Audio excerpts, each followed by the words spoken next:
Hello everyone, I am Chaos Wolf, or just Wolf. You probably saw my run from earlier. If not, hello.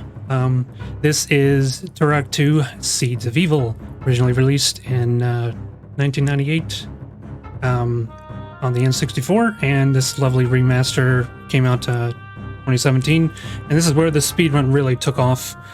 Today I'm going to be running the 100% category, where we fill out the inventory screen. I have my commentator here with me, if you'd like to introduce yourself. Yes, hello everybody, my name is Growth Kaze.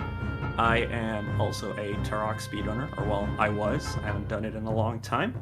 I have been running pretty much all of the Turoks alongside Wolf over the years. Okay, then we're going to go new game, and timing begins when we select difficulty in 3, 2, 1. To start off, we're going to spam spacebar just to skip through this cutscene. Your mission objectives. And then the first thing you'll notice is that we also strafe run in this game. It's our fastest form of movement. Growth, you would like to explain our objectives for this first level? Right, okay. So this is the first level of the game, known as the Port of Adia. I'm sure the music tune brings all of you back who have ever laid your eyes upon this game as a kid. Every level in this game has a separate list of mission objectives that you have to complete, and for this particular level, we have to find some power cells to power up some distress beacons that we need to activate, as well as locate some children that are locked in boxes. The dinosaurs did that for whatever reason, I don't really know why, but we have to rescue them. And only once all of these mission objectives are completed can we actually leave the level and advance to the next level.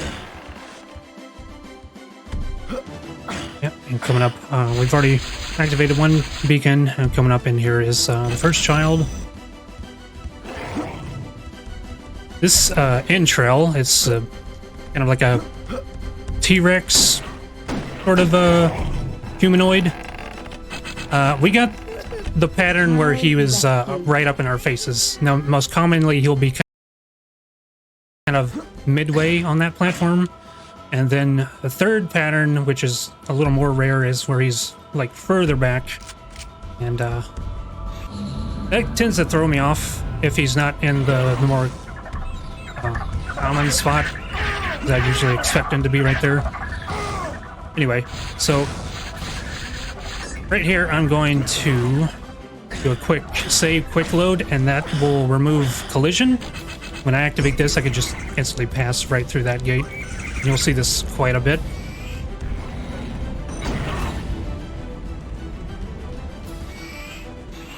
Yeah, most often in this game, the enemies that we decide to kill are often tied to triggers.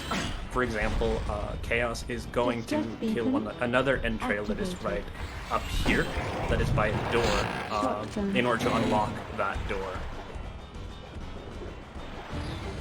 This is also where he's going to be grabbing a power cell, which we will use to activate one of the distress beacons that we need. At this point, we've already activated all of them in the level, so that objective is completely done. Now we just got to locate the missing children and rescue them, and then head straight for the exit. Actually, no, I lied, because this is 100%. We have an additional objective in every single level. So, besides doing the mission objectives, there is also a little room called an Oblivion Lair located in every level. You have to enter those and clear the enemies out and collect one of the 6 collectibles located within these rooms. Once you have all 6 of them, you create the all-powerful nuke weapon, which is part of the 100% category to get. It's useless. Yeah, it's really bad. But not for hardcore. There's some uses for it in hardcore. That's very true. What the nuke essentially allows you to do is to completely wipe out a room that you may have trouble with, and in hardcore, enemies deal approximately 4 times more damage than on the any other setting, and you also, as the title of the difficulty may imply, you only have 1 life, so it's very helpful in that situation. But for this category, we're not playing on hardcore, so it's pretty bad.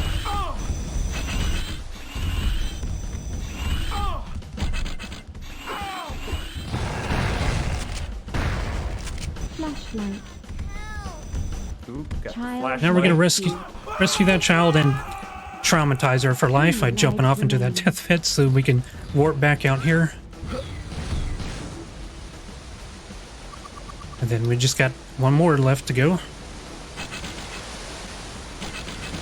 That is also another piece of tech that you'll be seeing rather frequently in this run. We heavily abuse death warps to just get to places faster.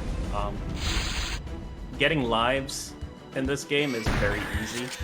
You can see all these golden little squares that Chaos is picking up. Once you have 100 of them, similar to Mario coins, you get another extra life you can use.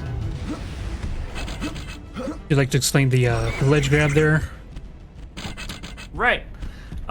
So, as Chaos mentioned at the start of this run, this is a remaster of the original game released for the N64.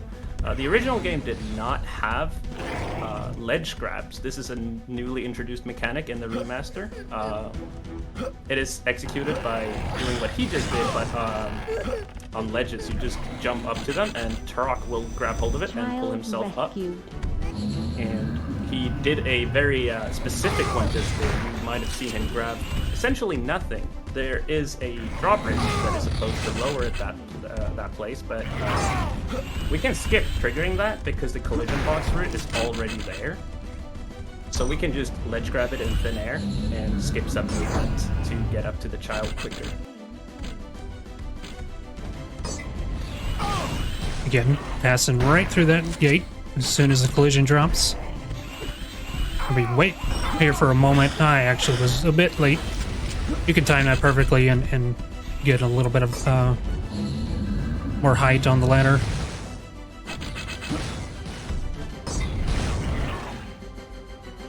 Now it's time for the catwalking section, which was on N64 when you were playing with that controller. This part was scary. Oh yeah.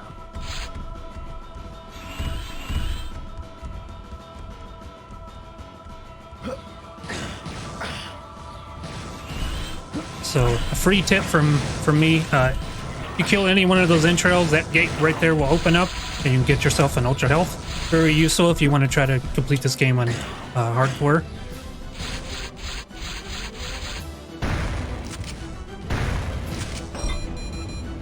Blow up those 2 to open up that gate. Do a very particular walk. Oh, we haven't mentioned walk-off jumps. Oh yeah, that's true. So there is a mechanic that some people probably considered a bug at some point, but are perfectly intentional in the Turok games, and that is something that we call walk-off jumps. What it means is that whenever Turok runs off a ledge and starts falling, you have a brief moment where you can jump mid-air. This is used to perform sequence breaks in a couple of areas, in all of the games really, but it was implemented into the game as a failsafe because, you know, platforming in an FPS on an N64 controller, as you might imagine, is, well, not the easiest. Yeah, that brief period of time is referred to as coyote time, in reference to Wile E. Coyote, how he just hangs in the air before he drops. Little insider gamer term. Alright, now we're going to come up to the Oblivion portal. I always pop that guy because he will block me every single time as I'm leaving. So I just backed my butt into the switch and opened this up, and now we're going to watch a unskippable cutscene. quite funny too. This is one of the very few cutscenes in the game that you cannot skip, and there's some technicalities behind it, mostly because this particular cutscene swaps between many different scenes in the game, and for technical reasons, making that skippable would break a couple of things. Worth mentioning is that the original release of this remaster did not feature skippable cutscenes at all, specifically, to my knowledge at least, because of the fear of things breaking. But as we speedrunners grew louder about it, it was actually implemented for us to be able to skip cutscenes later on. Which has been set in motion cannot be stopped. So, lore-wise, this is essentially where the game gets a name, the Seeds of Evil. These right here are the Children of Oblivion, the Seeds of Evil. The great shadow of oblivion. Your failure is Sort of a foreshadowing to Oblivion, the Shadow of Oblivion, the following game. Exactly. I believe the race is called Flesh Eaters. Yes.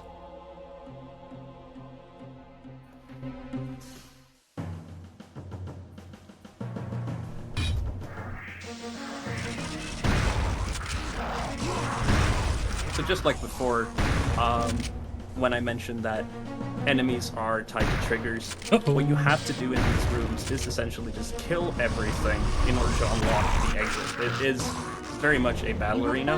Not all of them require you to kill exactly everything, but this one in particular does. And once we've done that and Chaos can leave, he can pick up the first part of the nuke weapon. So I didn't do that quite perfectly, but it's fine. Full health. I'm going to grab all this because it will affect Save the totem, what Turok. spawns here in the arena. We only want explosive shells.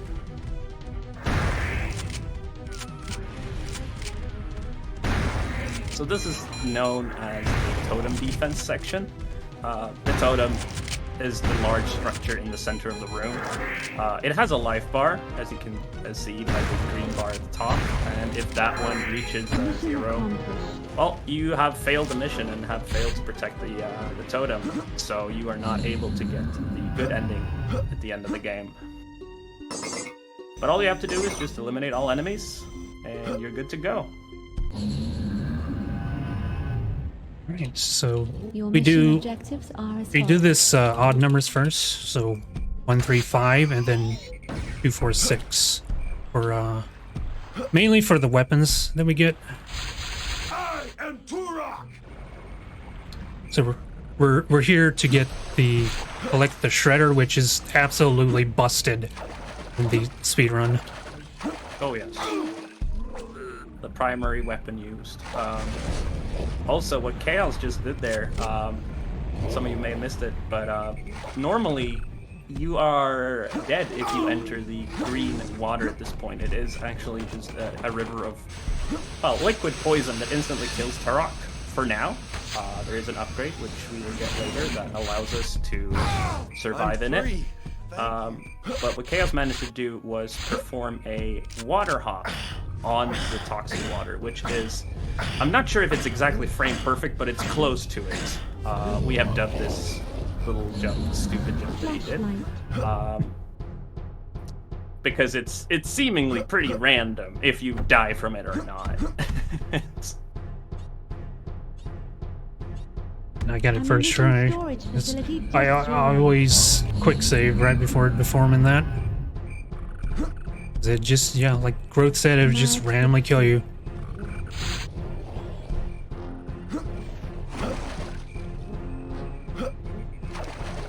Anyways, this is level 3. This level is known as the Death Marshes. It has quite an interesting soundtrack that you might get to hear why I call it that later. But the mission objectives for this level are very simple. You have to locate armories.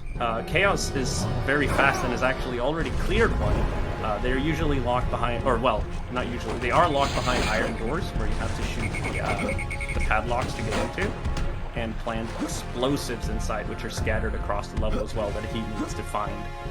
He needs to blow up a total of 3 of these armories before he can technically exit the level. Your portal activated. And that portal we just activated, we're not going to go into the Oblivion portal yet. We're going to make a second trip to this later on when we backtrack. But we're just preparing for later on. So right here you can see the Chaos is entering the second armory. Flashlight. These little sections were probably way more difficult in the original versions of the game. They act as mini mazes in here, and you have to go pretty deep into them and plant the explosives, and then you have to get out before they start exploding, or you will die, which is slower for us, so we don't want that. But it's also very easy for us to find our way out, because movement in this version is it's just so easy to manage. So here's our shredder. It's essentially an upgrade to the shotgun, and it sort of energizes our shells and causes them ricochet. And in earlier versions of this remaster, it was even more busted than it is now, because it used to bounce off of enemies. Yep. Which is kind of fun for this category, because in this category we have to fight bosses. If you play any percent, you don't really fight any boss other than the final one, because they're not really required to beat the game. And in older versions of this game, or in the remaster in particular, since the explosive shells bounce off enemies, you could have them bounce infinitely on bosses, pretty much instantly killing them. But that is no longer possible on the current patch that we play on, so bosses have a little bit more strategy to them.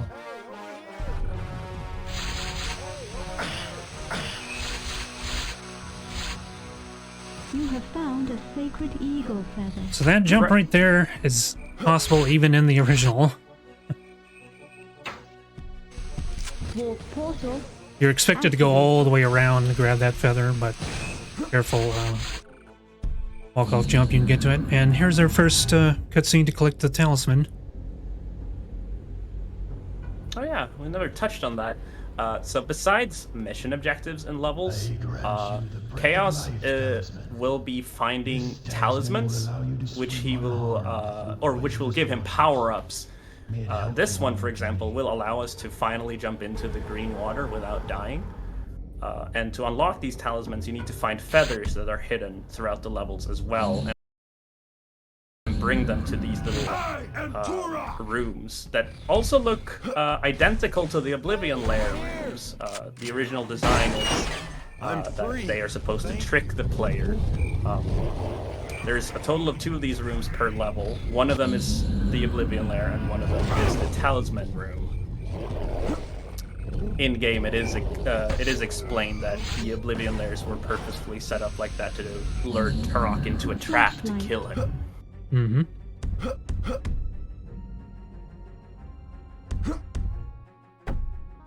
There's all of our objectives completed. Now we just gotta go defend the totem. Ammunition storage facility destroyed.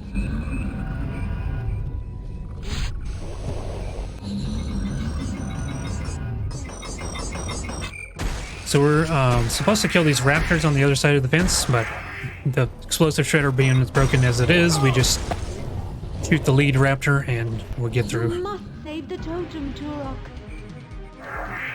All of these totem defense segments are always like this as well. You're just thrown into a little arena and you just have to kill things. They don't really change in any way except for the scenery itself within the level.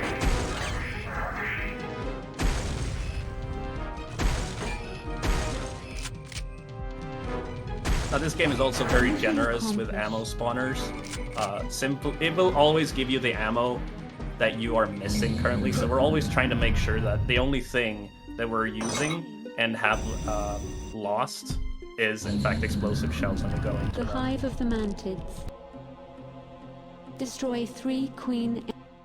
Plasma rifle. Okay, Sniper Hive. capability enabled. This is Full probably shield the down. hardest level in the game for a speedrunner.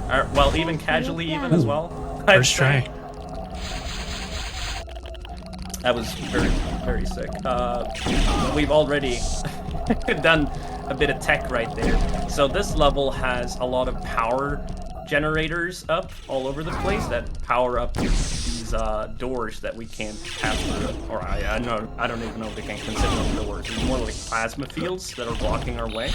And what Chaos did at the start was he did a very cool trick shot with the Shredder, where he gets the explosive shot to bounce through a small little tunnel and hit a power generator in the room next to it Full health. to open up the way, which saves quite a few seconds. And credit to, I believe their name is MK Lucas, who found that setup.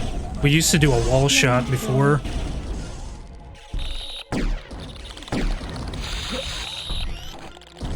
Here's another prime example of us finding one of these generators and destroying them, and then we're just going to perform a death warp to get back up. Otherwise, there's quite a long trek to get back to where we were. That involves waiting for an elevator and killing some enemies that are blocking our way. This is a great example of where hardcore is super different, because you can't do these death warps and you have to take the long route and kill very tough enemies on the way.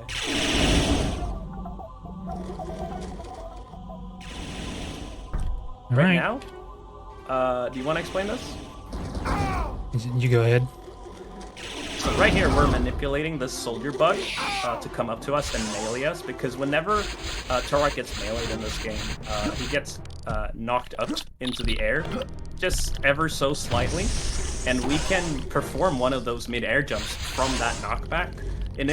Normally in this room, you have to hit 4 switches to cause a little platform to go up and down so you can advance, but since that little knockback happens, or knock-up, we can just abuse the ledge grab mechanic and jump up, grab the ledge, and skip the entire room. And there's a little bit of a meme within the Turok community. There was a runner of ours named Ale, and he was in the process of learning to speedrun this, and when he got to the actually Growth's tutorial video explaining that part, he just had a very disgusted look on his face and looked towards the webcam and said, "Who found this?" And it's been a little inside joke ever since.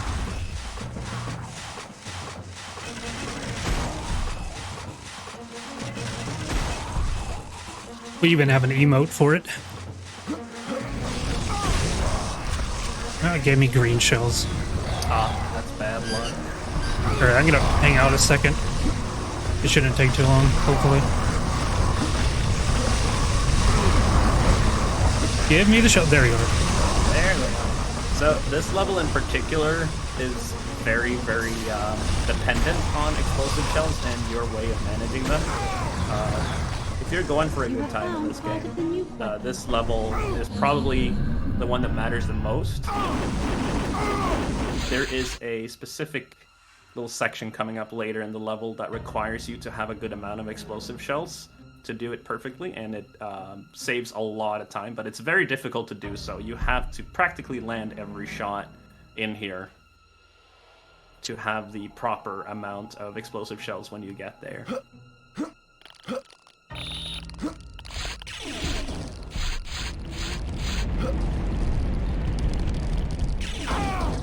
I didn't want to waste one of my red shells on him.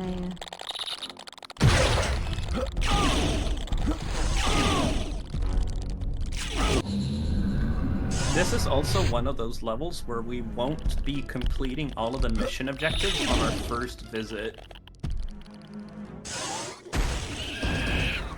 Which to some of everyone in the audience who might have played the original version of this game might think is a little strange, because in the N64 version, you couldn't actually leave levels before fully finishing them. The remaster introduced a mechanic with checkpoint stations that allows you to warp between all of the save stations, or the checkpoint stations that you found in the game. Force field down. So we're only here for the talisman, the feather, and some other things, and then we'll come back here later, because you can't finish this level, Activated. at least not for 100% in one go. You have found a sacred eagle feather. 5 lives And another remain. death warp, and we're gonna go visit the shrine and get our. My mind is drawing a blank. The Whispers talisman. Yes.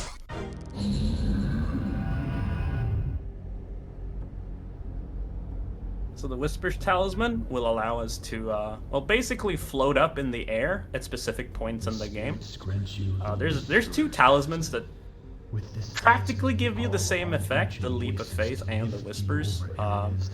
They're just game mechanics that are blocking you, essentially, from advancing. You just need these to progress into the game. Yeah, very much a Metroidvania kind of progression system.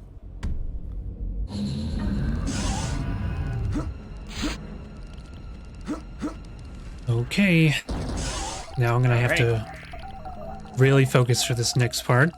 We have what is called Super Cycle. May not mean anything to people watching, but something I really want to get. Right. And you can tell that Chaos Ammo Management is very good right there because he got 2 spawns of explosive shells. Right now, he's going to do the Super Cycle, and this is where the red shells really matter. So first up, he's going to have to enter this room and kill 4 regular Mantis soldiers with 3 of the shells as soon as he sees them to trigger these soldier bugs to appear. He needs to kill both of these soldier bugs for this door to open up. And now he's on a strict timer to get to a little floaty pad that he just jumped on. He just made it. That's awesome. And now he's gonna try and hit a force field generator. I don't think we're gonna get it. That might have not been it, but let's see. No. Just missed it. So he's trying to catch this cycle with this little elevator already being down here whenever he's done all of the things, but unfortunately the shot against the force field generator got a little messed up. But this is probably the hardest trick segment in the entire run. It was a pretty good attempt. The first room was done excellently. Now for this room, this is the large generator room. This is part of the mission objectives for this level, to destroy this thing. Also a very hard room to do quickly. He is trying to get the explosive shells to bounce on the ground up into very tiny segments of ceiling next to all of the generators, so that the bounce kills all of them off, so he only has to spend 4 shots, which I think you did there, right? Yep. That was very good. And this is the bitrate tunnel. Yeah. It's like Fire Blue and Doom. It just melts your bitrate.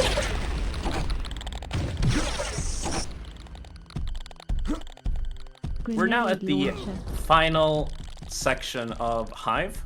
This is where the remaining objectives are, which is large alien embryo eggs that has to be destroyed, but we won't be destroying them all this during this visit to Hive. Now we're just gonna go and unlock the save station to get out of here. Yeah, we'll be destroying one of the embryos. Oh yeah, that's true. And then opening the way for the second one. The second one is very well hidden.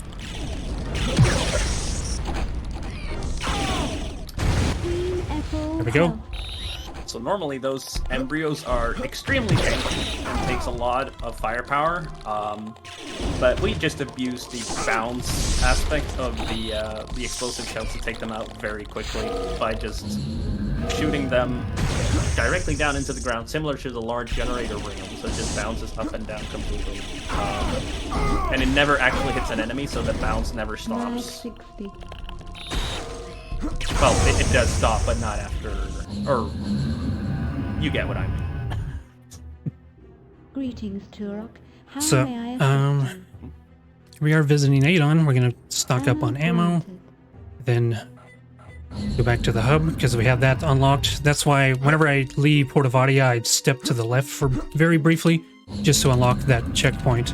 Because if you don't, then you can't come back here. Are as follows.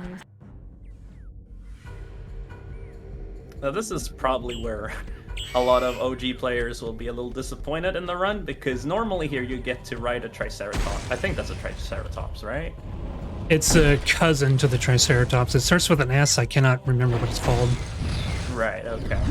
It's a dinosaur you get to ride that has mounted guns on it. It has, I believe it is rockets? 2 rocket launchers? And normally you're supposed to go through this entire segment riding that and just killing everything in your way, but that's slow. We're not about slow here.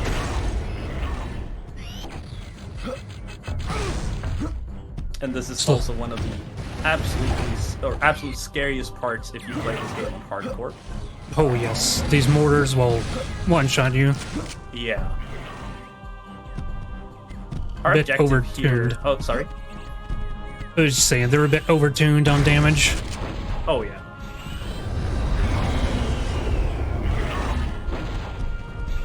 Anyway, so yeah, our objectives. Oh, yeah.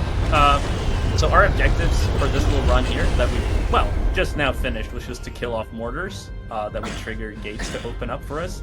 But the actual mission objectives in this one are a little bit odd in comparison to the rest of the game. We have to find some demons actually that control the undead and kill them off because they're bad to have around.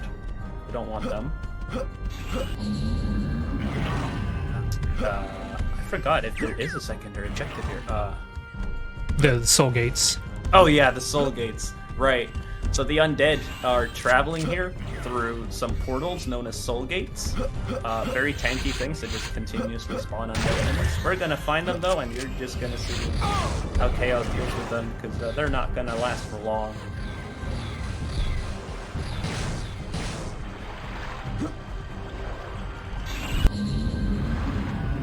So coming up is probably one of my favorite sections of the game. As a child, I thought it was so neat seeing these big golden statues animate, hearing them crank to life. It was just something on the N64 was pretty incredible for the time. Full health.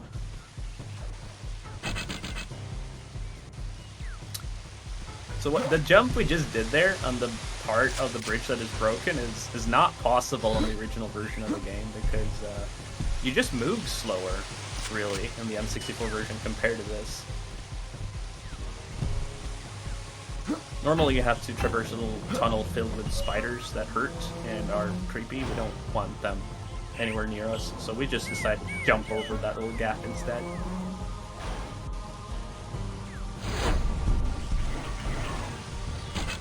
Now we're going to unlock another Oblivion portal. Take care of that one. Activated.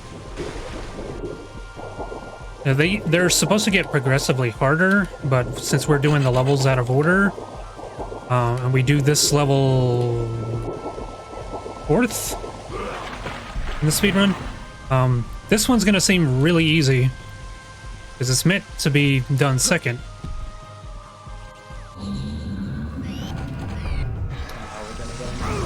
Yet another Oblivion layer. Here we can ignore some of the enemies. We're just gonna hit these 2 valves, which will open up some doors, which will reveal some enemies we actually do have to kill in order to progress. I'm gonna wait for the second guy to come out, and yep, Scorpion launcher, that multiple missile salvo that it does, excellent for taking out up to 3 enemies. Your aim is really good. I mean, the lockdown, of course, helps, but you still need to aim in the general direction of them.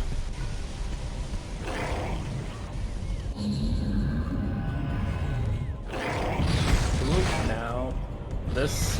I had to at least try. Yeah. So there's a trick there where you can jump from that ledge and ledge grab the bridge, but it is incredibly precise to even... it's so hard to get. I've never gotten it in a run ever, so... I've to give you an idea, I'm the world record holder, and I never got it even once, even in practice, so... I don't even go for it anymore.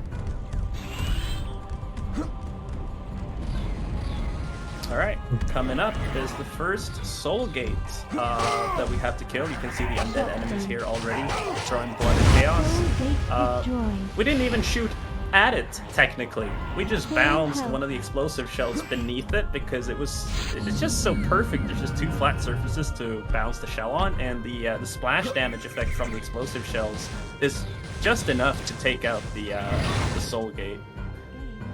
Right here, we're also going to do a little trick where we shoot through the floor to hit a little switch that is in a completely different room right beneath us. And we're going to open up the console here, not to put anything in it, but just to see a little message pop up that a door has been triggered. And once we see it, we know we hit it, and we can just keep on moving. This skips a little section coming up in a small little tunnel. Also worth noting that the only weapon actually capable of doing that is the Firestorm cannon for whatever. The projectiles just go through geometry. Yeah, credit to runner Rifampin for discovering that.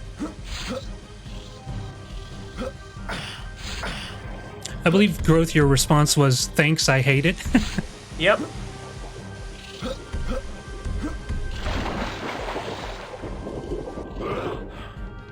At first it was awful because we just kind of had to guess, but then we realized that we could just open up the console and see information that is opened, and that made it not so bad. That was a cool trick shot there.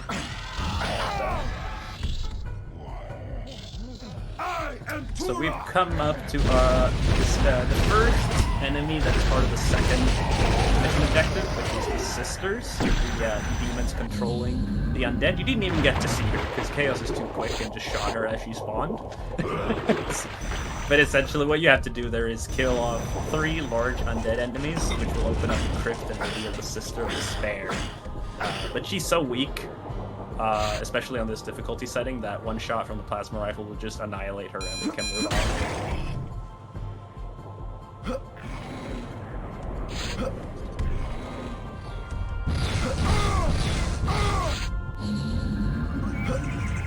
Another thing to mention that you might have noticed on this level is that Chaos has been waiting by doors and hasn't done any quick saves or quick loads to bypass the collision box, and that is because the levels, or rather the maps in this level, are so huge that it would actually be a waste of time trying to do quick load and or quick save and quick load. The time it takes for the game to quick save or quick load is dependent on how much is in the map itself. And since there's so much, it would just take too long. You just get a freeze frame for several seconds. Not worth it. I got all 3, nice. Nice. And I completely missed her. Yeah, that was a closer look at the Sister of Despair. That's the only one we actually get up close to.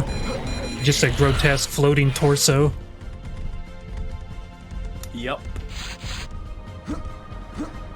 Oh, coming up here is also a little bit of a sequence break. You're not really supposed to be able to make the jump that Chaos just did to get over there quickly. Normally you have to run around the map to get this little section, so we're kind of going in reverse right here.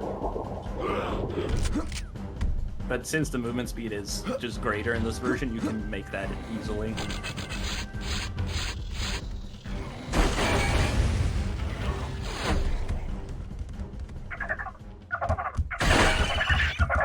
Because compies are very annoying. I just shoot them and let the ricochet take care of them. They can potentially body block, and they're just obnoxious to listen to. Warp portal activated. Alright, so we have officially entered, I guess, the final map of the level. Not really, because we have to visit a graveyard to take care of the last Sister of Despair before we're truly done here. But this is the map where we can find the remaining mission objectives, as well as any feather, talisman, etc. Is he dead? Yeah, he is. Shotgun. Aim for the big zombie boys. Aim for that one.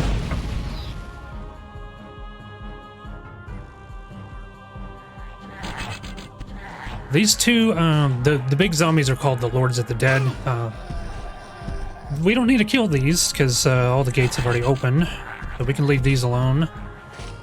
But the next area, just beyond the gates, has 4 we gotta kill. There's the 4th one, and I should be able to get this one in one salvo. The other one's not poking around the corner. Ah, There you are. bad luck.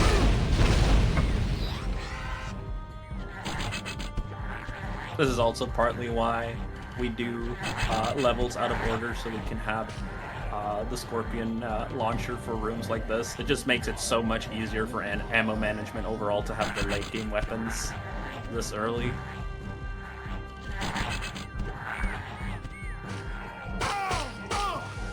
Very soon is probably the swaggiest shot in this speed run. I absolutely love this shot. It's just so much style. At first, we got to collect these graveyard keys. This guy is in a spot just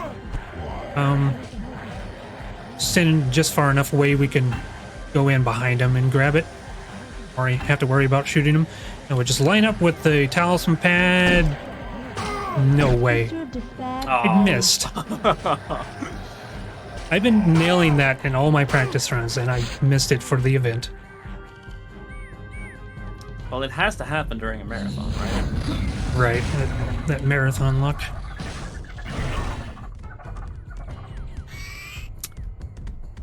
Now we just gotta go and take care of the last soul gate, and we're also just gonna collect the talisman as well as the Primogen key, which I also completely forgot to explain. Probably the most important objective in all of these levels are the keys that you find. Not only are they used to advance in the game, you can enter other levels. You need to find keys for each and every level. You also need to find in every level a hidden Primogen key. There's a total of 6 of them. They are the ones that unlocks the room to the final boss of the game, the Primogen.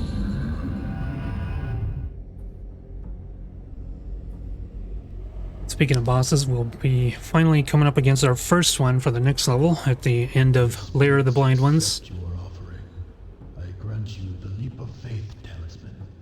And since we're on the PC soundtrack, I just have to note the song for the next level is the PC soundtrack's broken, so we're gonna hear it like just cut off randomly. Oh yeah, that's true. Yeah.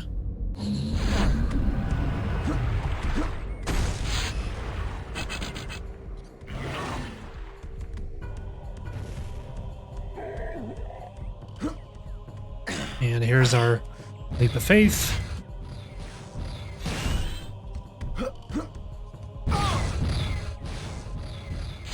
You are locked into this animation until you land, so you're on very low health, like say you're playing on hardcore, and you'll just end up getting killed there. Nothing you can do about it. Primogen key found. Also, fun fact to note about that, since you are locked into that animation, if you ledge grab somewhere onto one of those talisman pads that does the leap of faith, Turok just doesn't know where to fly and just stays hovering in the air where he is, and you can just move around in the air, but you can't ascend or descend at all. There's a section like that in the light ship where you can soft lock yourself when you do that. We won't be soft locking ourselves though. No. Mission accomplished. This is probably the worst of the totem defense maps because of just there's so many line of sight issues. Alright, now time for everybody's favorite level, at least from the OG players. Everybody loved this level. As follows. Alright, to start, we're gonna pull out our cerebral bore and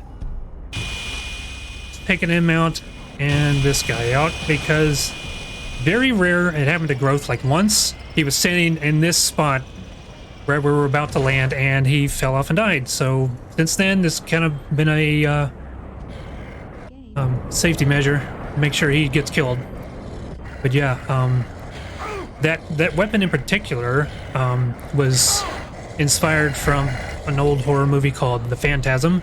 The main antagonist, the tall man, had like telepath powers. He could control these metal spheres, and they had various effects like a laser beam or one that would drill into people's heads. And games like this and Blood 2 had their own. Key found. I almost fell off of that without grabbing it. But yeah,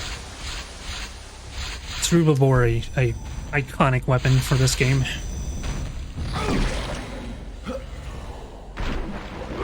So one of the additions of the remaster really helps in this level in particular, especially there at the start where Chaos was walking through some very dark caves to activate some switches. You might have seen all these yellow, floaty exclamation marks around. That's a feature that was not part of the original Turok 2. They basically show you points of interest that you can interact with in one way or another, like switches. Really helps with not getting lost. Oh, did that make it? Oh, it did. Nice.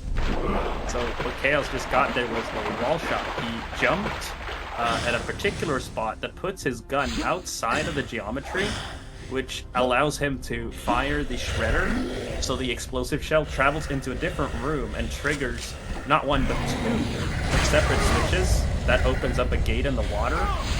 Normally you have to go into two separate tunnels to shoot the switches, but we skipped that entirely with that little trick shot. Yeah, it saves an incredible amount of time.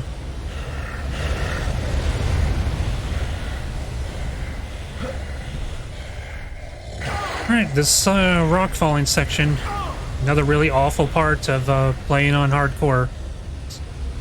Oh yeah. It's like the Mortars, but light edition. So we're triggering the bridge to fall and then coming back for the key. That's an animation we have to sit through? Full health.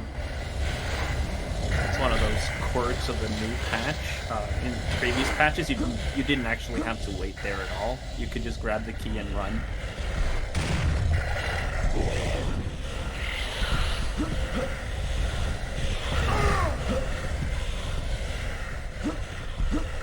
Anyways, Lair of the Blind Ones, our mission objectives here are very simple. We have to find, yet again, satchel charges, like we used in Death Marshes to blow up the armories. But here we have to use the explosives to, well, seal off the Blind Ones, these ogre-like creatures that we're facing here. We have to seal off their little tunnels. Very rude to do, considering this is their home, but what can you do? They're in our way, and we gotta go fast. There's a total of 3 of them. You have found a sacred eagle feather. Right. Coming up, the dolphin jump.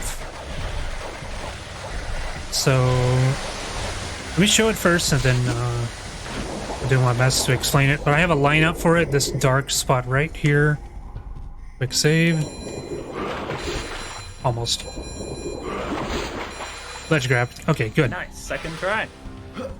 So, the way that works is you can, whenever you're swimming, you can press forward and kind of do this pump. You can essentially pump and move forward with a burst of speed. And when you're ascending out of the water, you can also, it will reset your jump. So essentially, you're like pumping in the water and jumping out of it at the same time, and you just get this lot of height, similar to how a dolphin would jump out of the water.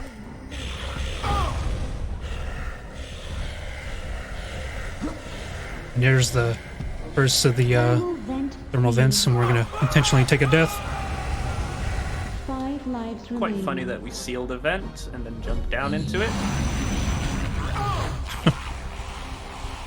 It's really amusing sometimes. One of the blind ones will follow us down in there and die.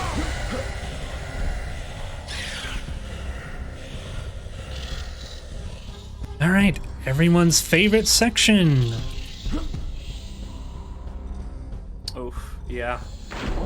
I'm sure this evokes a lot of memories for anyone in the audience who might have played this.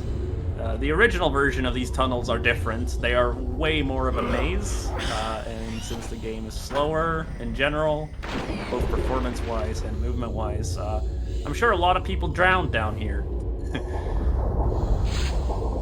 But we're not gonna drown here. We're gonna just do some smooth sailing and get all the objectives done that we need to down here.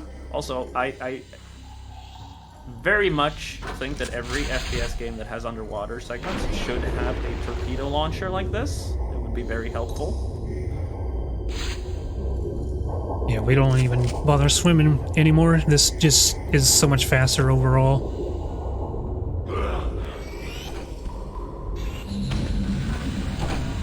Which brings us to the second vent chamber already. We don't death warp here because it would actually lose its time. The portal's right there.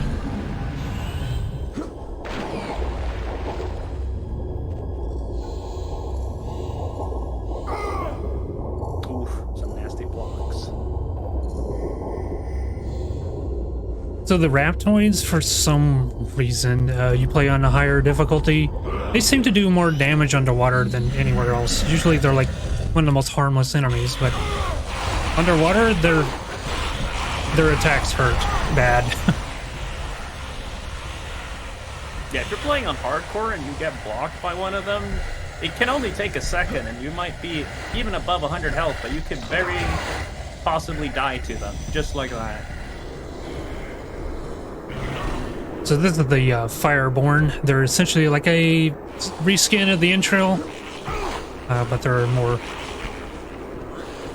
like underground cavern, lava-dwelling variants. Warp portal activated. I think they're so underused in this game, but at least they got to shine a bit more in Turok 3. Yep. We're gonna take our mine launcher and set up a trap for these guys that are gonna spawn. Alright. That was very good.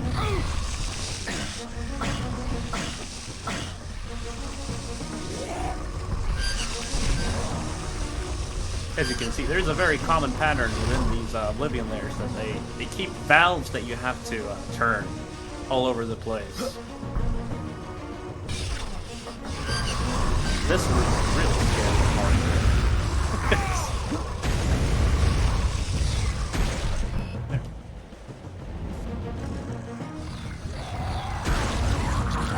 Just like that, as Chaos kills the last The nuke weapon. few flesh eaters, we get yet another nuke weapon part. Oh! Alright, nobody look.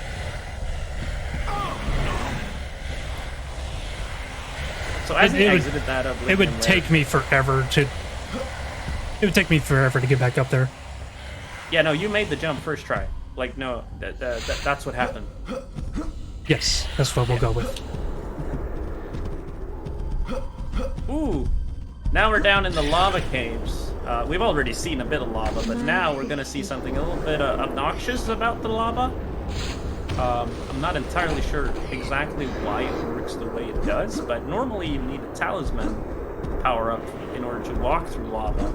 But for whatever reason, we can just delay, or buffer rather, the death that comes from lava if you just keep jumping in it, and it won't kill you. However, if you mess that up and you die to the lava and you try the exact same thing, it doesn't work anymore. The lava will kill you instantly.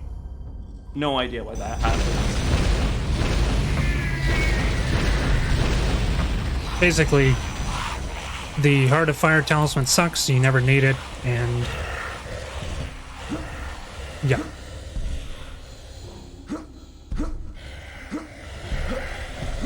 And don't mess that up, or you'll never be able to recover.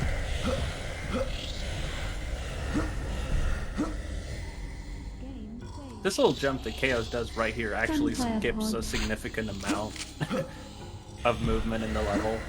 Just that tiny little ledge grab. That's one thing also to consider with ledge grabs in this game. They absolutely broke many areas, so you can just skip many different sequences with them. And I do a quick save, quick load there, not only for safety in case I mess the jump up, but also to remove, again, to remove collision like for this, and a couple other doors coming up.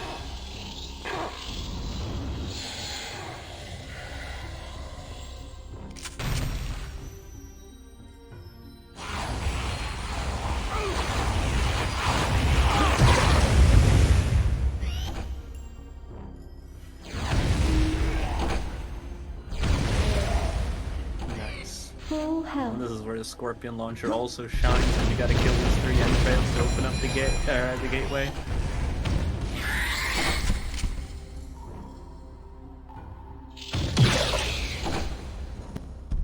Right, the final thermal vent room. This one is very noisy.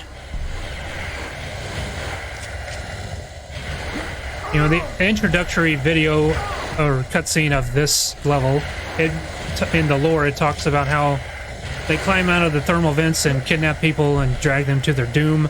I don't know how they ever managed to sneak up on people as they're sleeping. I can't imagine how.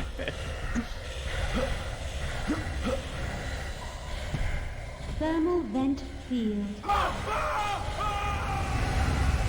4 lives remaining.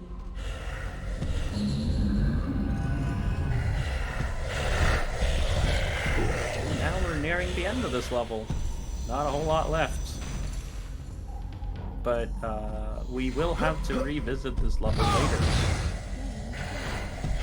Because unfortunately, since this is 100%, we need to get the talisman to walk in lava, even though it's, like Chaos said, very useless.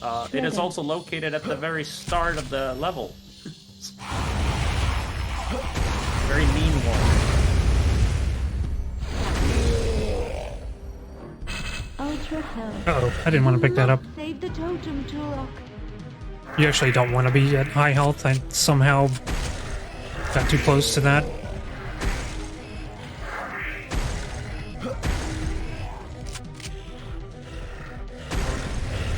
I think this is probably my least favorite totem. I never understood the spawns in this one. This one feels completely random. Mission accomplished.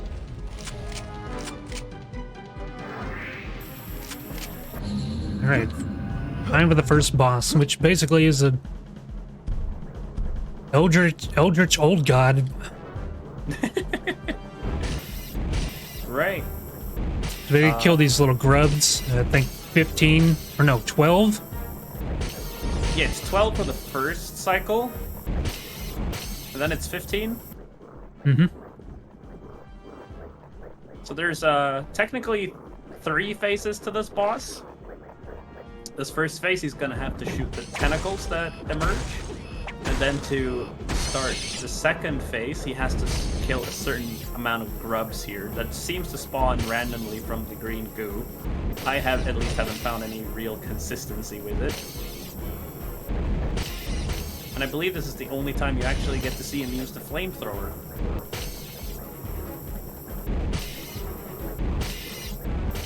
I prefer Namenwürfer.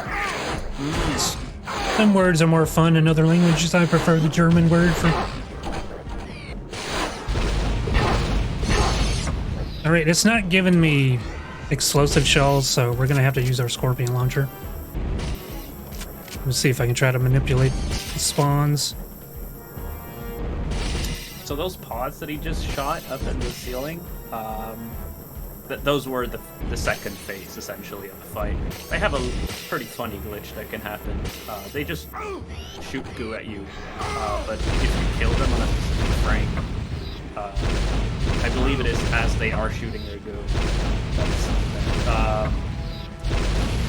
they will just continuously shoot a stream of whatever projectile it is. And if you stand in it, you practically just instantly die. But that was that boss. I still find it very funny that the Lair of the Blind One's boss is a big eye. The Primogen's light. Your mission objectives are as follows. Scorpion missile launcher. Explosive shells were not very abundant for that fight, so we're going to be a little bit short. I may have to pick up some more in the main room there. Right. This is, well, technically the final level of the game, Primogen's Lightship. It is divided into 4 sectors, so 4 distinct areas where there's actually quite a lot to the mission objectives here. Chaos will have to find these small little blue crystals called ion capacitors. He needs to find a total of 4 of them per area, which are used to disable, I'm not sure what they're called. Do you remember? They're basically like dumping the ship's radioactive waste into the River of Souls, and that's why it kills everything. Yeah, exactly. So technically this level is responsible for level 2 entirely in this game, which is River of Souls. Well, this entire ship is responsible for the Lost Lands creation. Yeah, so this ship is entirely... you know, this is why Turok exists. So thank you, Primogen.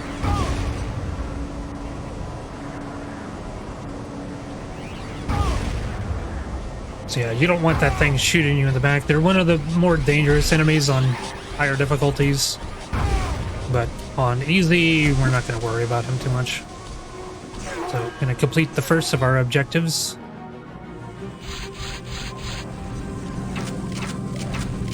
So Cash just puts in all of the power cells, which calibrates the power generating capacity once per area.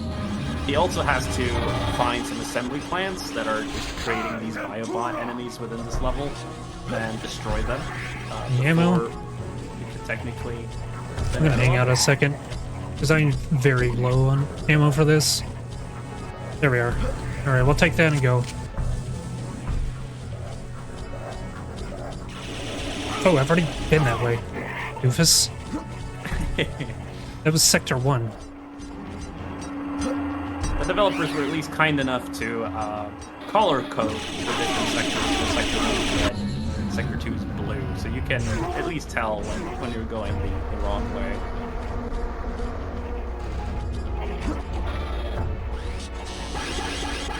Yeah, the switches like that, we can just bump into them on the other side and it'll still activate. Same with this one. This room is quite funny because there's a lot of air vents by the lasers on the ground, and you're supposed to navigate like a little bit of a puzzle room there. And if you touch the lasers, they deal a lot of damage. But you can just use the very first air vent and completely bypass the entire room.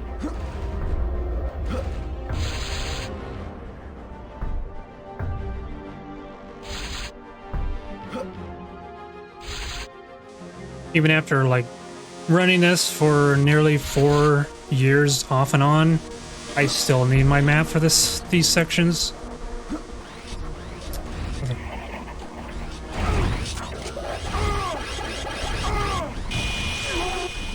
Also, this is quite funny.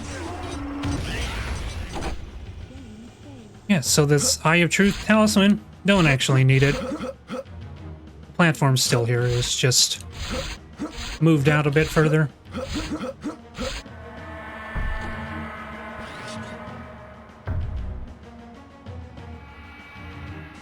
Yeah, so the talisman for the light ship that we normally find near the very end,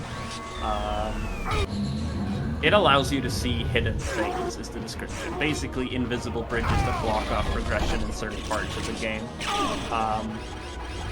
However, like Chaos stated, those bridges are actually there. Collision is there for them, so you can walk on them even if you don't have the talisman. However, if you don't have the talisman, some of the bridges are moved slightly, so you're not supposed to be able to accidentally jump on top of them and just figure out, oh, I don't need the talisman at all.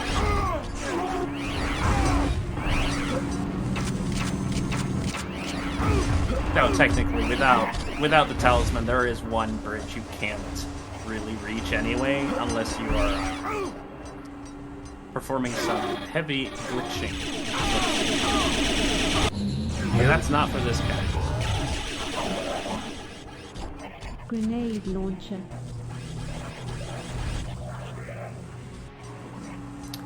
Now we're entering Sector 3. And Sector 3 has, well, let's just say a very evil set of vent tunnels that Chaos will have to traverse that has a very nasty little glitch that can happen in them if he's unlucky. Let's hope that does not happen. Yeah, to give you an idea, I encountered it once in one of my, actually I was running 100% and I lost an entire minute, and since then I have always quick saved in the wind tunnel.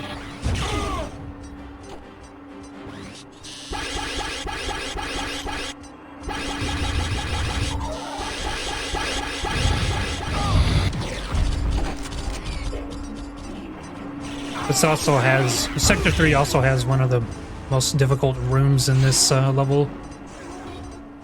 It's very particular, very particular platforming and ledge grabbing.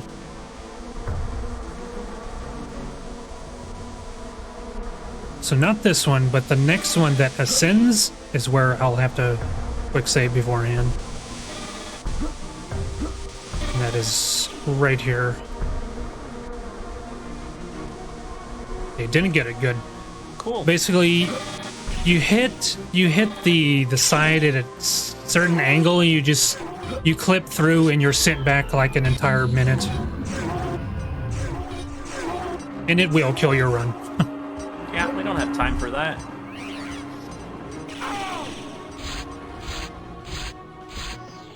So after this little leap of faith, he's just gonna hit a switch here. Another thing I forgot to mention about the sectors, they all have a switch that leads to the entrance where the primary is locked behind them. This is the most difficult room probably in all of Lightship. It's very tight movement to get this in one cycle. So Chaos hits the switch in the center, which unlocks this room, which has an iron capacitor and another switch, which opens up the room on the adjacent side of this. And there's a very tight timer going on from the moment it starts. Oh, Second switch. Oh, and that's what happens when there is just a little bit of error in your movement. It's very precise to get through all of these doors without them closing them. And if it happens, well, you just have to stand there and wait for a moment.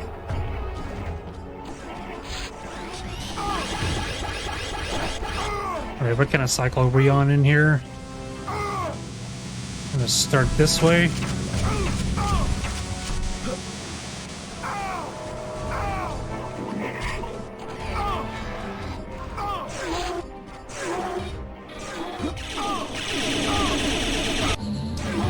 Of Sector 3. We only have Sector 4 left. Which I'd argue is probably the easiest one of them all.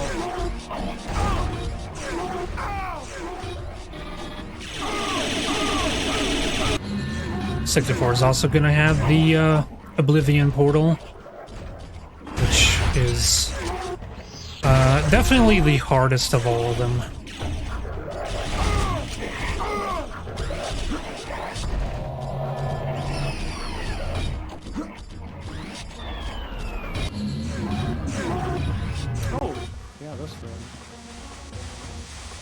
This is a little tricky jump that Chaos is going to try to do here.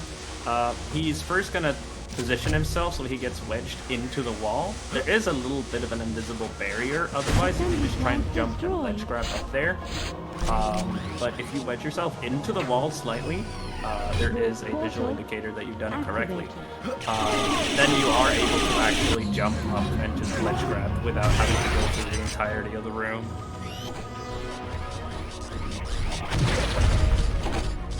Also, interesting little bit of trivia. This elite guard has no ranged attack. He will only try to melee you. We have no idea why.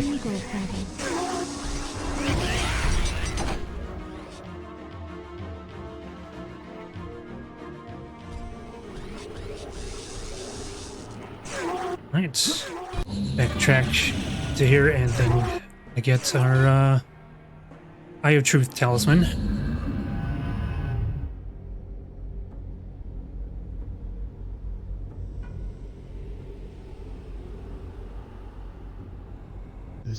Turks are pleased. As a reward, I grant So far, you Lightship the has Eye been of Truth treating you pretty well with talisman. blocks, at Now least. you may see things Usually which this were is once where invisible to you. every enemy is Use it just well. out to block your movement, which costs you the most amount of time. And, well, pretty much every Turok speedrun, your biggest enemy of them all are just enemies, but not for the fact that they shoot you, just because they like to just stand in the way and block your movement entirely. Yeah, those little biobots, which are, they're funny to me because they just sound like a vacuum cleaner. They have a knockback in their melee attack, and it can be incredibly annoying.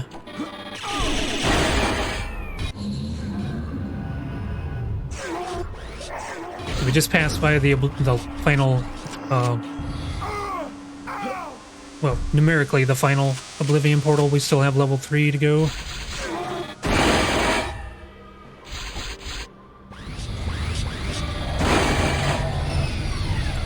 Ah, there we go.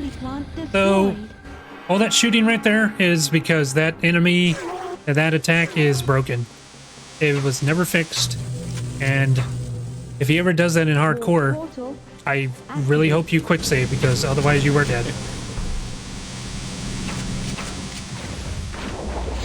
And that's all the mission objectives done for this level. Now we just gotta hit the final switch in here to unlock the primary key at the start. And then we'll head to the exit. We're gonna take another death here to warp back. Lasers will kill us very quickly. 4 lives remaining. Alright, another unskippable cutscene.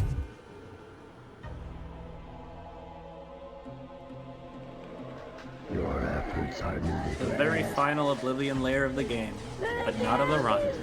Proud you. For all your efforts. The Titans will fall. Your victory. Your failures. Order or chaos. They all fuel the unquenchable fire of Oblivion. Accept the inevitable.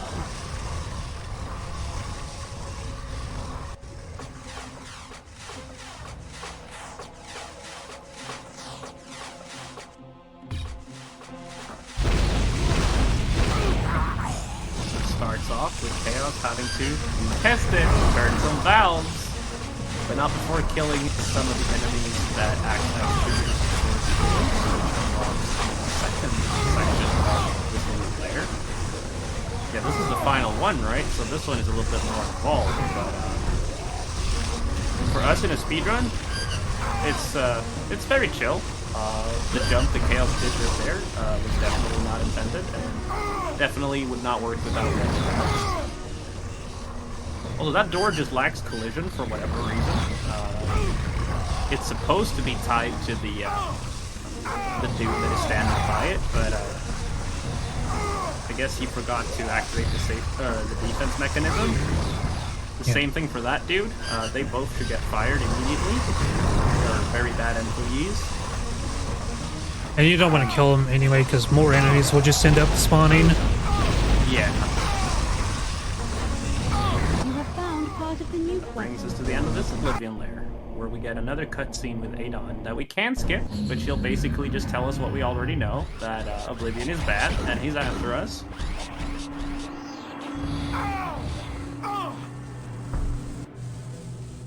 And now it's time to head towards the exit. I'm hovering around some low health, and this is intentional. There's, however, 3 unavoidable health pickups right here. Actually, I really want those. Oh, you want to be maxed out on explosive shells. I am Turok! Primogen key found. Alright, now time for the next boss. Grenade launcher. Scorpion missile launcher. Probably the most difficult boss in the game. Feels very cheaty in some aspects. It can spam some moves that are very bad for us in terms of time. but overall should not be a problem. So this is another 3-phase fight. So Chaos will have to start off by shooting the arms for the first life bar. Sometimes hits don't register as they should on this boss, so some shots are just dead. Not sure why that happens. So this boss spawns the mites from the hive, and I'm not sure why that is either. I don't know. The little green things are supposed to be infant flesh eaters, because this is the mother boss. She's the mother of all the flesh eaters.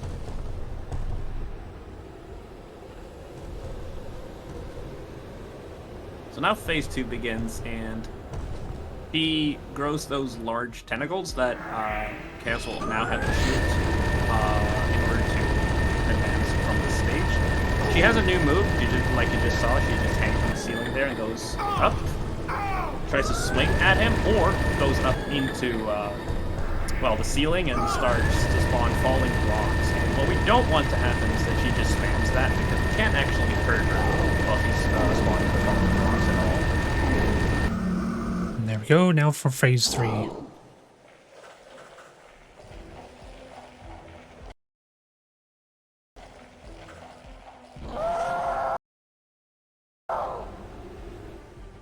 So for phase 3, she grows those, I guess, more tentacles on the back, and she's gonna be way more prone to just chase you and try to nail you, and also shoot some psionic waves at you.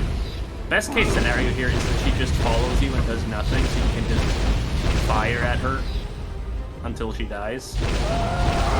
She'll also spawn the falling rocks occasionally. This boss is generally a nightmare on hardcore if you are unlucky with what she does. The psionic attack, for example, can just completely one-shot you, and there's nothing you can do about it. He's being a little mean this time around. But, Yeah, best advice I could give if you're trying to beat her on hardcore, stay far away. The scream attack will still hit you, but it will do less damage. There she goes, never to be seen again. It's one of those weird little bits of lore that just never explained. Because she doesn't show up in Turok 3 either. Right, and now we're gonna backtrack, starting with Portavadia. Yeah, we have the Leap of Faith talisman. We can collect the first Primogen key. How may I assist you? To do a quick restock. So one thing to note, take note of here, while Chaos does the backtrack for all the remaining things we're missing before we go fight the final boss, is that he wants to make sure that his health is relatively low. As low as he can get it without being in killing range until it's time. And that's because he wants to perform a death warp in death marshes. Primogen key found.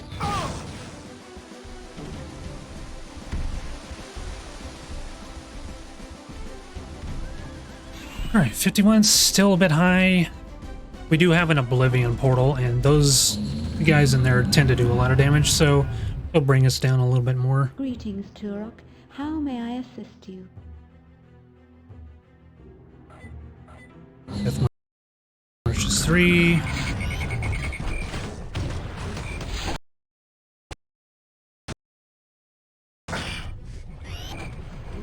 I'm gonna take that guy out because you can climb up to that ladder and he'll just backhand you and knock you back a bit, and it's really annoying. And this is the Oblivion lair that he unlocked while he was here the first time around, but since it's so early in the level, I'm gonna go back here anyway. That's why he didn't do anything You have while found he part was of the here. new quest. Also, fun fact about this area is that if you have the fire talisman, which allows you to walk on lava, and you fall down into the pit, which has lava in it, you're just soft locked. You can't die, and you can't get out of it. 50, still very high. Alright, we're gonna be waiting for a bit. Hopefully they don't end fight.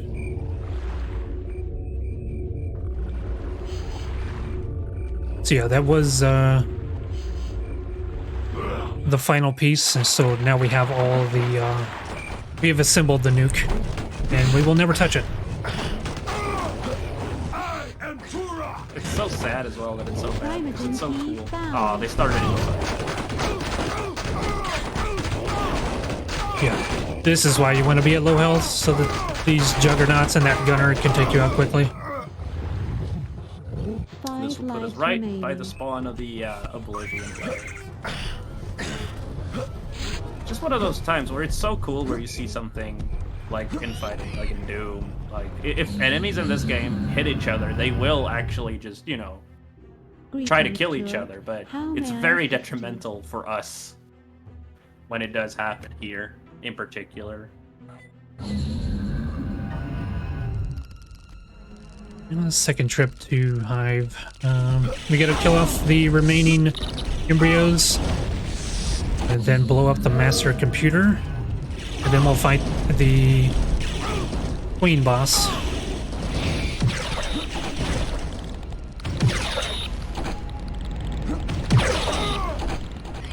Same shred as before. Oh, it hit something.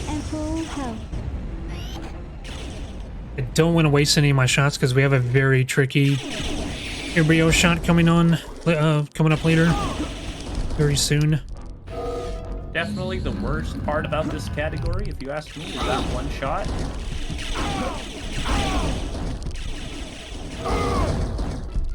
Luckily, though, we have a pretty good, consistent setup for it.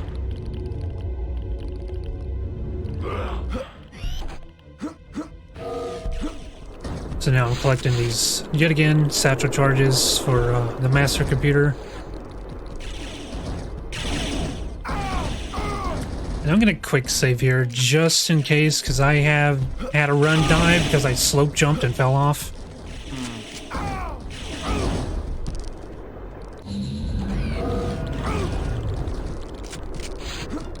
Right, so now Chaos is on the way to the final embryo, which requires him to line up a very precise shot through the wall right here to try and snipe a embryo that is many rooms away, very far away, and as you can see, it's blind. Oh. And he got it. That was very quick.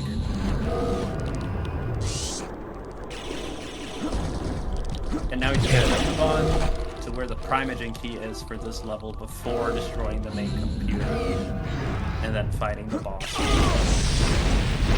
A bit further clarification with that shot. I first start with green shells just to find the spot on the wall that's actually going through, because it's very precise about that. And then I'll change ammo to the explosive shells, and it will, same thing, go right through and then bounce around and... Oh, I'm supposed to go through that. It'll bounce around and blow up the remaining embryo.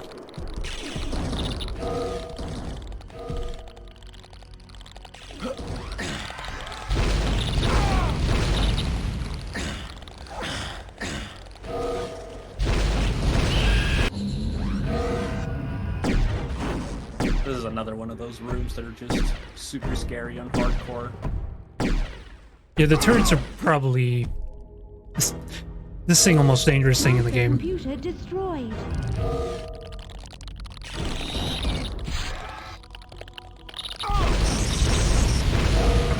Now we're done with the hive. Now we're going to go into the totem defense. Which you can use the nuke for if you want. You must save the totem, Turok. I might as well, just for the marathon. I'll show it.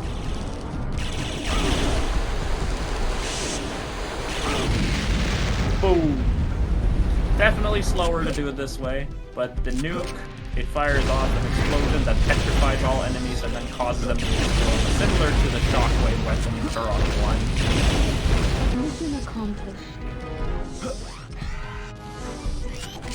Oh, I really need more grenades. Alright. We'll make do. Alright, the queen has an interesting strat. She comes out of... I don't know what this thing is, but Turok's just looking around like, where is she? Even though she walks right up to us.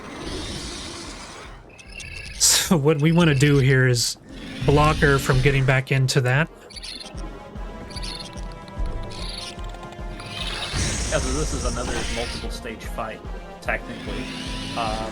So Chaos has to kill all of those mites before he does anything to make her spawn. And once he damages her enough, she's gonna try her very best to climb back up from where she spawned. But since Chaos is standing in the way, she is, well, physically unable to actually do that and is forced into starting her next phase. Otherwise, if Chaos did not block her, he would have to kill more of these mites to get her to spawn again. That would just take a long time. And then he never has to do it again. Now he just has to finish off the fight, which is kind of difficult sometimes because her hitbox is really wonky from time to time. But that was a very clean fight.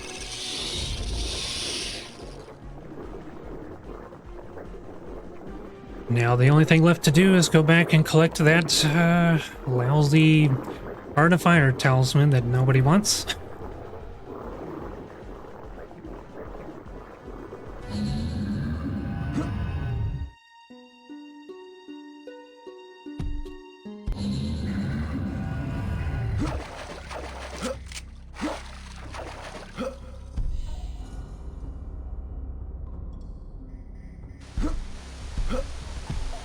I do not know what they were thinking. We just put it at the starter level. The only reason they did this was to be mean. 100%. Yeah, because you don't get the feather until much later. Harpoon gun. Harpoon gun, now we have all the weapons. They're not required for the category, but Warp portal yeah, it's there. activated. Oh, It's- technically, you don't have the razor blade. Oh, true, yes.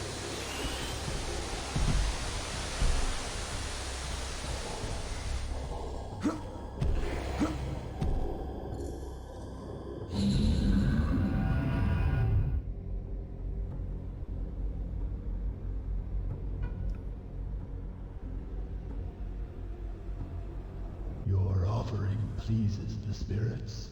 I grant you the Heart of Fire talisman. Now you may walk over seas of lava without... To answer a comment, is that we do have Sunfire pods. They were picked up on the route as well, but they're not used. They're bad. Completely broken in the original and not functional in the remaster.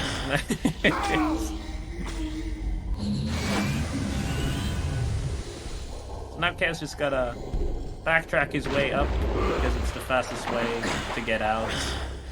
Since there's no checkpoint station that is close enough.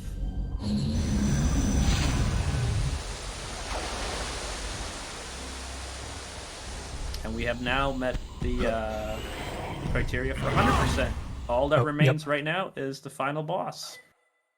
Yeah, it's always good to do a little safety check. Well, I never checked during runs, but you know, figured for the marathon, show everyone. Right, one last restock in ammo, and we are good to How go. may I assist you? Ammo granted.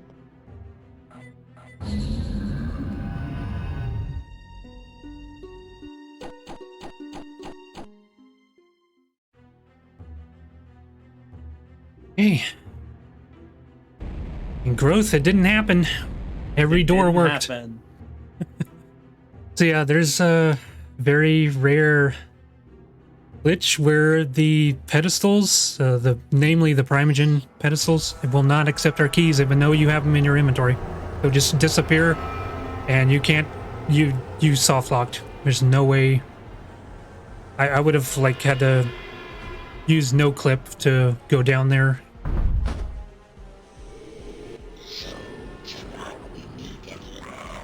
There he is, the culprit, the villain, the one responsible for Turok's, well, entire story, pretty much.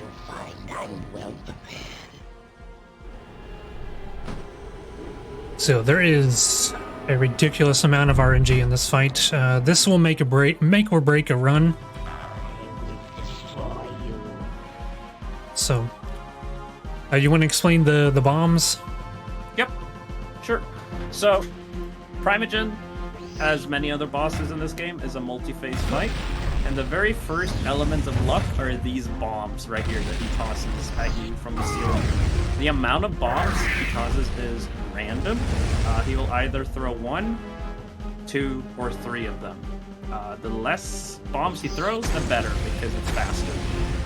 After he's tossed the bombs, he's gonna spawn some flying drones at you, which you have to kill. And as soon as they're dead, he's gonna jump down into the arena to fight you himself. So phase 1, you have to destroy the tendrils on his back. The most consistent strategy for this is actually to use the PFM layer and drop mines on the floor and have him walk over them. That was not the good. Explosion He's too close. should technically destroy the tendrils. The best case scenario here is a 2-cycle, which is what we got here. But as you could see on one of the mines there, it didn't actually hit the tendrils. That was just a positioning error. It is pretty precise, but not overly precise on what you have to do.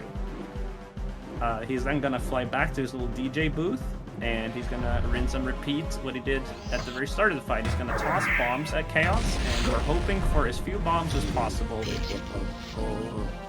Looks like 1. That's very good luck.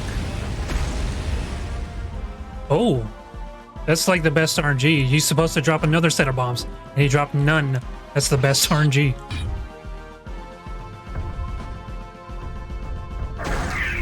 Now for phase 2, you have to shoot his arms. First, you'll have to shoot... I believe it's random which arm highlights first. But you have to shoot the large arm and the small arm. This is probably the most consistent out of the different phases that you can get. You can manipulate him somewhat easily. But sometimes he unleashes... he does whatever he wants, because he's the Primogen. And like Chaos stated, he's just all down to luck, pretty much. And then it's back to the DJ booth to just spawn more bombs. Got And 2. just like before, he's gonna try to do it twice while sending drones in between. So already we've lost time because he did 2 bombs instead of 1. And then he's gonna do 1. That 1. Oh, Good only RNG. 1. Yeah, this is a good fight. All right, time is on the final hit. We're gonna drop 3 mines. But once these mines explode, it'll quickly be time, but we'll see. And time. I'm gonna wait for this cutscene to play out. It's so good.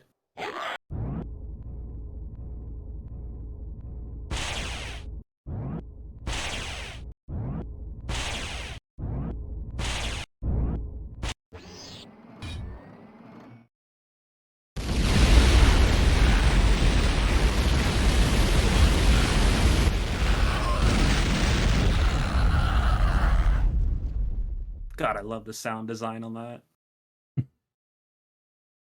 That is it for as my second run of the marathon. You'll see me again tomorrow for Koldik.